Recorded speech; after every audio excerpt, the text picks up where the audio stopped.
Assalamualaikum dan salam sejahtera. Nama saya Cikgu Nur Hikmah binti Awang daripada kumpulan yang pertama. Baiklah, hari ini kita akan berkenalan dengan salah satu subtopik daripada tata bahasa, iaitu ayat dasar. Okey. Definisi untuk ayat dasar ini adalah ayat yang menjadi dasar atau sumber bagi pembentukan semua ayat lain dalam sesuatu bahasa. Ayat dasar ini juga boleh dikatakan sebagai ayat inti. Okey, seterusnya adalah pola ayat dasar. Pola ayat dasar ni mempunyai bentuk tetap berpandukan unsur subjek predikat. Maksudnya polanya adalah subjek di hadapan dan predikat di belakang. Okey, di sini boleh dilihat ada 4 pola ayat dasar, iaitu yang pertama frasa nama sebagai subjek dan predikat juga frasa nama. Seterusnya yang pola kedua, subjek adalah frasa nama dan predikat adalah frasa kerja.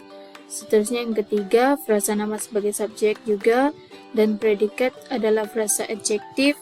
Dan yang keempat, frasa nama sebagai subjek dan predikat dan frasa seni nama adalah sebagai predikat. Okey. Seterusnya akan disambung oleh cikgu yang lain. Saya Cikgu Tasnim. Okey, pada pembelajaran lepas, Cikgu Hikmah telah menerangkan tentang definisi dan juga pola ayat dasar. Jadi pada hari ini cikgu akan menyambung pada pembelajaran yang seterusnya, iaitu tentang ciri-ciri ayat dasar. Mari kita tengok ciri-ciri ayat dasar dapat 6. 1, 2, 3, 4, 5 dan 6. Jadi apa itu ciri-ciri ayat dasar? Yang pertama, ciri-ciri ayat dasar yang pertama iaitu pola ayat subjek dan juga predikat, iaitu unsur subjek yang terlebih dahulu diletakkan di hadapan dan juga seterusnya diikuti oleh unsur predikat. Sebagai contoh, Asri bermain bola di padang. Betul. Yang salahnya ialah bermain bola Asri di padang, di mana Asri ialah subjek dan diikuti oleh predikat bermain bola di padang. Okey, seterusnya ciri yang kedua iaitu terdiri daripada satu klausa yang lengkap dan yang terdiri daripada satu subjek dan juga satu predikat. Contoh ayat klausa yang lengkap iaitu Asri bermain, dan contoh klausa yang tidak lengkap bahawa Asri bermain. Maknanya di sini tidak lengkap lah, di mana perkataan Asri ini adalah subjek dan diikuti predikat iaitu bermain, manakala klausa yang tidak lengkap dia meletakkan bahawa di hadapan. Jadi salahlah, di mana Asri sepatutnya berada di hadapan. Okey. Seterusnya ialah ciri yang ketiga, iaitu ayat dasar sebagai ayat penyata. Sebagai contoh, Alif menendang bola. Itu sebagai ayat penyata. Kalau ayat lain dia bukan sebagai ayat penyata, sebagai contoh dia ayat tanya. Alif telah menendang bola itu. Kalau macam tu, itu kita panggil ayat tanya. Jadi di sini ciri ayat dasar sebagai ayat penyata, iaitu Alif menendang bola. Okey, baik. Ciri yang keempat adalah ayat dasar yang mengandungi kata kerja perlulah dalam bentuk kata kerja aktif. Okey, mari kita tengok macam mana. Contoh dia, ayat aktif, adik memeluk ibu. Jadi ayat ni kita katakan sebagai ayat aktif kerana dia tidak boleh dipasifkan. Contoh bagi ayat pasif pula, ibu dipeluk oleh adik. Jadi ayat ini telah diterbalikkan menjadi ayat pasif. Jadi yang betulnya adalah ayat aktif, iaitu adik memeluk ibu. Faham ya, Pak pelajar? Okey, baik, kita akan teruskan kepada ciri yang kelima, iaitu ayat dasar asas kepada penerbitan ayat yang lebih besar dan pelbagai jenis ayat. Ni macam yang cikgu terangkan tadi pada ciri yang ketiga. Mari kita tengok ciri yang kelima, macam mana ayat dasar. Ayat dasarnya adalah Hamizah hebat. Itu ayat dasar. Contoh bagi ayat tanya pula adalah Hamizah hebat bukan? Itu jenisnya adalah sebagai ayat tanya. Dan manakala bagi contoh ayat penyata pula ialah Hamizah bukan sahaja hebat tapi pandai juga. Itu adalah contoh bagi ayat penyata. Jelas ya?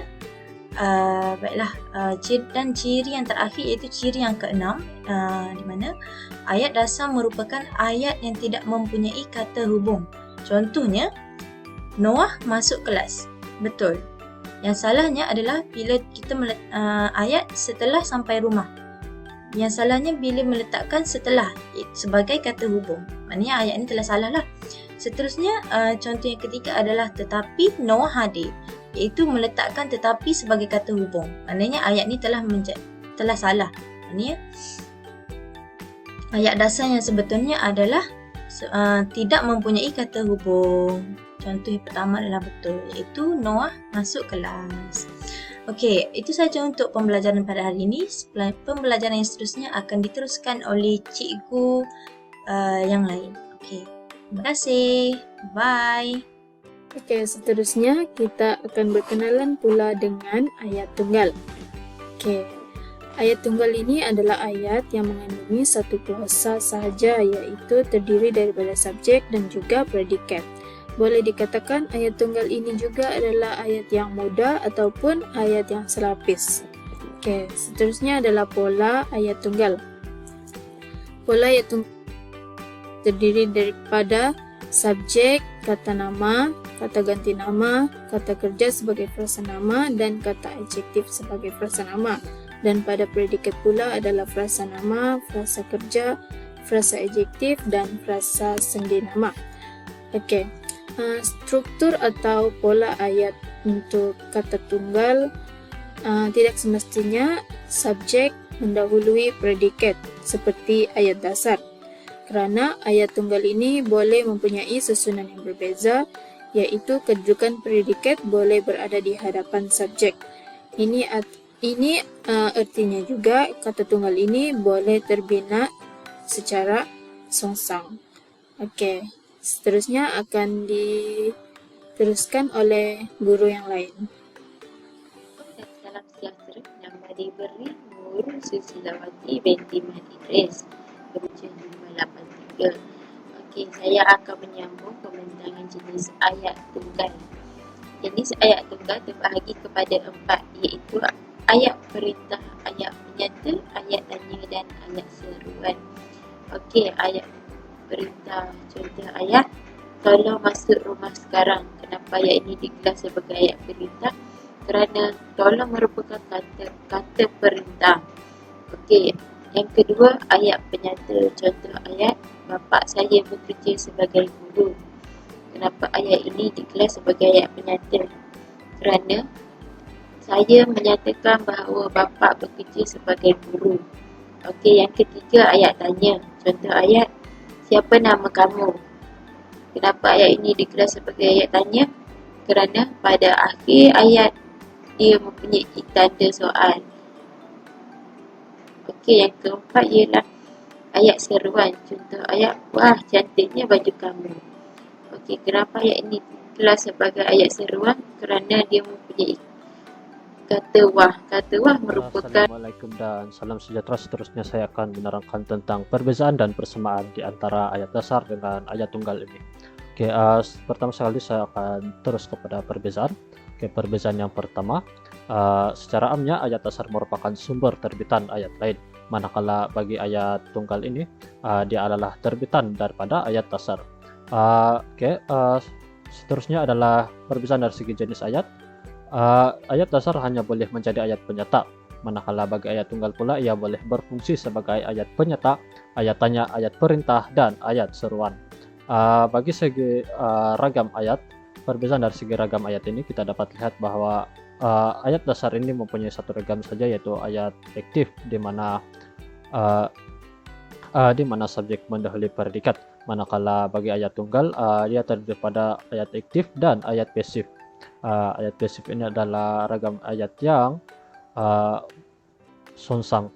Oke, seterusnya kita pergi kepada dari segi persamaan pula.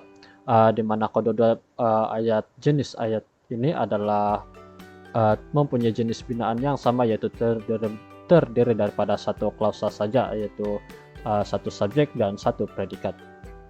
Itu saja daripada saya. Sekian dan terima kasih.